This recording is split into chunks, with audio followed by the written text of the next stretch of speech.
नमस्कार। आपकी हेल्थ को लेकर हमारे इस खास प्रोग्राम हेल्थ टिप्स में आपका स्वागत है। मैं हूं डॉक्टर विपिन चंद्रा। जैसा कि आप जानते हैं, हम इस शो में बढ़ती हुई बीमारी के इलाज और उनके बचाव के तरीकों को हमारे हेल्थ एक्सपर्ट डॉक्टर द्वारा आपको सटीक जानकारी से अपडेट कराते हैं। आज हम 3 से 18 साल तक के बच्चों की आंखों में होने वाली एलर्जी के बारे में बात करेंगे। बच्चों की आंखों में अक्सर खुजली होना, आंखें लाल होने और पलकें मोटी, आंखों में चिपचिपे तार के रूप में कीचड़ आना, इस बीमारी का नाम है स्प्रिंग कटार। अगर इस बीमारी का सही इलाज नहीं होगा तो आपकी आंखों की रोशनी भी कम हो सकती है। आज हम इस बीमारी के इलाज के लिए अपने डॉक्टर एमएस ऑर्थो, जो कि राजश्री मेडिकल कॉलेज में प्रोफेसर हैं और एचओडी हैं, डॉक्टर विमलेश शर्मा से बातचीत करेंगे कि आखिरकार इस बीमारी को कैसे दूर किया जा सकता है।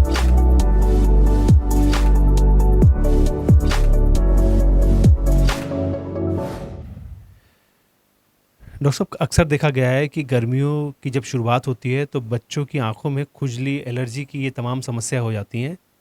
इसकी क्या वजह है? मुख्य वजह क्या मानती हैं आप? देखिए, अगर तो ये खुजली एलर्जी ज़्यादातर जो है पेरेंट्स हमारे पास आते हैं तो बच्चा 3 से 5 साल की उम्र में प्रेजेंट करता है इस तरह की शिकायत के साथ। खुजली हो रही है, आंखें लाल हो रही हैं, वाटरिंग हो रही है। तो इसको हम ये मार्च के महीने से स्टार्ट होता है और फिर सितंबर तक ये परेशानियां चलती हैं। इस बीमारी को हम स्प्रिंग कटार या फिर अगर मेडिकल लैंग्वेज में कहें हम तो वर्नल केराटोकंजंक्टिवाइटिस कहते हैं।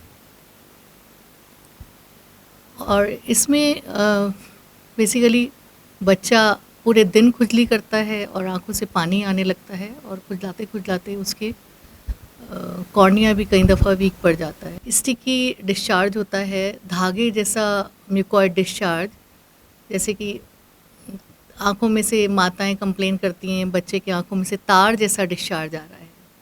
तो ये तार जैसा डिस्चार्ज इस एलर्जिक कंडीशन की खास पहचान होती है। ये किस्म की एलर्जी होती है जो कि एनवायरनमेंट के एलर्जिक कंडीशंस की, जैसे डस्ट हो गया और पॉलन ग्रेन्स हो गए, उसकी वजह से, और बॉडी के कुछ इंटरनल फैक्टर होते हैं कि वो इम्यून सेंसिटिव हो जाते हैं, उसकी वजह से ये बीमारी अक्सर बच्चों में देखने में मिलती है। ये बीमारी के जो है मुख्य लक्षण क्या मानते हैं, और जो है जनरली जो एनवायरनमेंट है, एनवायरनमेंट में किस तरीके से देखते हैं कि वो उन तक पहुंच जाती है? देखिए, मुख्य लक्षण तो जो पहला सवाल का जवाब था उसमें काफ़ी हमने मुख्य लक्षण कवर किए। बट अगर आप आमतौर पर देखें तो एलर्जी बड़ों को और छोटों को किसी को भी इन्वॉल्व कर सकती है। पर ये बीमारी प्रायः बच्चों को देखने को मिलती है, 3 से 5 साल की उम्र में स्टार्टिंग होती है। और अगर मेल फीमेल रेशो देखें कि लड़कियों में ज़्यादा होगा या लड़कों में, तो 3:1, अगर 3:2 का रेशो होता है। लड़कों में 3, तो लड़कियों को अगर 5 लोगों को देखें तो 3 लड़के और 2 लड़कियां, ये रेशो उसमें रहता है। और जैसे जैसे बच्चा बड़ा होता है इस बीमारी की सिवियरिटी कम होती चली जाती है।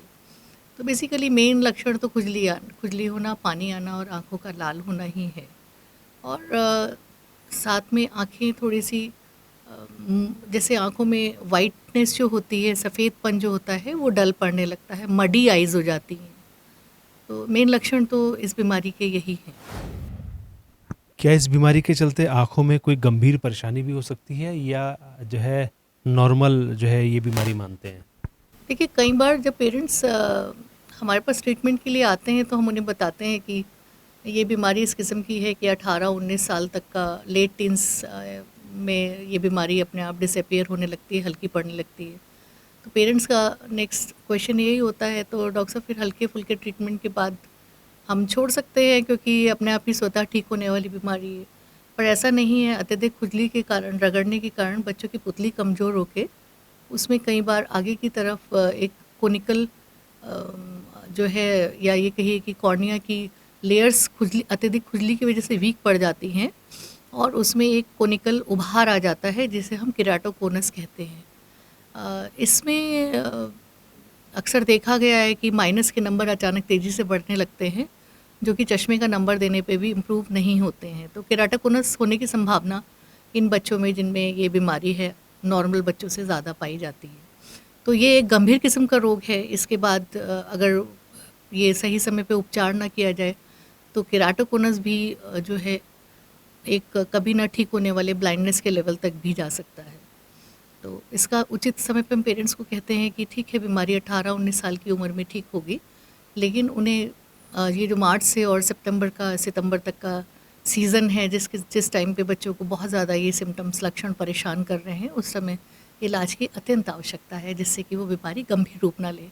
कई बार इस बीमारी के चलते पुतली में ज़ख्म हो जाते हैं, और कई बार वो ज़ख्मों में सुराख होके, या पुतली में सुराख या छेद हो सकता है, जिससे आँख बैठने की भी संभावना हो सकती है।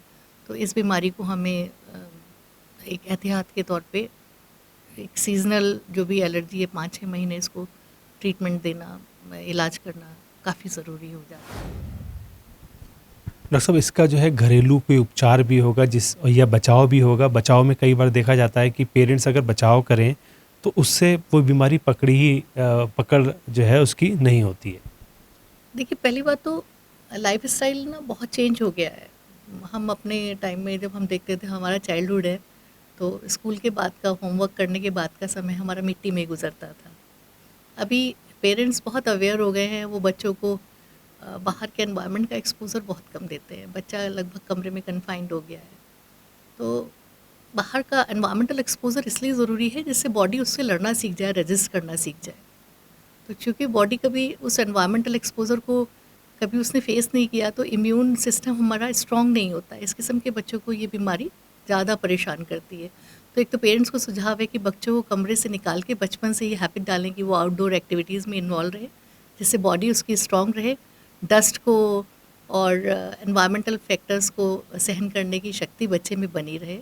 दूसरा, अगर बच्चे को बीमारी होती है तो घरेलू उपाय यही है कि बच्चे को माताएँ, पेरेंट्स उसको खुजली ना करने का एक सलाह दें कि खुजली ना करें, क्योंकि खुजली करने से ये बीमारी और अत्यधिक परेशान करती है। क्योंकि इस बीमारी में पलकों के नीचे छोटे-छोटे दाने बन जाते हैं, जिसमें एलर्जी रिलेटेड कंपाउंड जमा होते हैं। जब बच्चा खुजली करता है तो ये दाने फूटते हैं, और वो दानों से पानी निकल के इधर-उधर लगता है, और फर्दर उस एलर्जी को और काफ़ी हद तक बढ़ा देता है। तो एक तो खुजली नहीं करना है, घरेलू उपाय ये है। दूसरा, एक ठंडे पानी से या फिर बर्फ़ एक कपड़े में रख के ठंडी सिकाई करी जा सकती है। तो इसके लक्षणों में काफ़ी हद तक आराम मिल सकता है। कुछ जो है इस तरीके के जो है आपने बताया, कुछ मेडिसिनल वैल्यूज़ भी ऐड कर सकते हैं अगर जो नॉर्मल हो सकती हैं, क्या ऐसा संभव है? क्या उसको प्रिस्क्राइब कर सकते हैं? हाँ, देखिए, सबसे पहला तो ये है कि अगर एलर्जी है, तो हमें प्रॉपर एलर्जी का ही ट्रीटमेंट लेना है, जिस पे हमारे एंटी एलर्जिक, जैसे खाने के लिए एंटी एलर्जिक टैबलेट्स आती हैं, इसी तरह से हमारी एंटी एलर्जिक ड्रॉप्स भी आती हैं, जिन्हें हम एंटी हिस्टामिनिक या मास्ट सेल स्टेबलाइज़र ड्रॉप्स कहते हैं। ठीक है, ये ड्रॉप्स बहुत ज़रूरी हैं एलर्जी को कंट्रोल करने के लिए।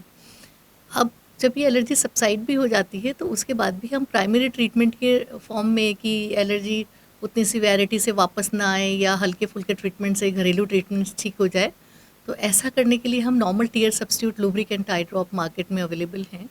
डॉक्टर की सलाह पर हम उसको डालते रह सकते हैं, जिससे कि छोटे-मोटे डस्ट पार्टिकल तो वॉश ऑफ, धुल के ही निकल जाएँ, उस जो आर्टिफिशियल टीयर्स हैं उससे वॉश होके ही बाहर निकल जाएँ। तो जब डस्ट पार्टिकल तुरंत ही बाहर निकल जाते हैं, तो ये ज़्यादा एलर्जी नहीं करते और ज़्यादा परेशानी पैदा नहीं करते हैं। तो फर्स्ट लाइन ऑफ ट्रीटमेंट के तरह से तो हम ये सजेस्ट करते हैं कि वो टीयर सब्स्टिट्यूट एक अच्छी क्वालिटी का प्रिजर्वेटिव फ्री यूज़ करते रहें, जिन बच्चों को एलर्जी बार बार परेशान करती है।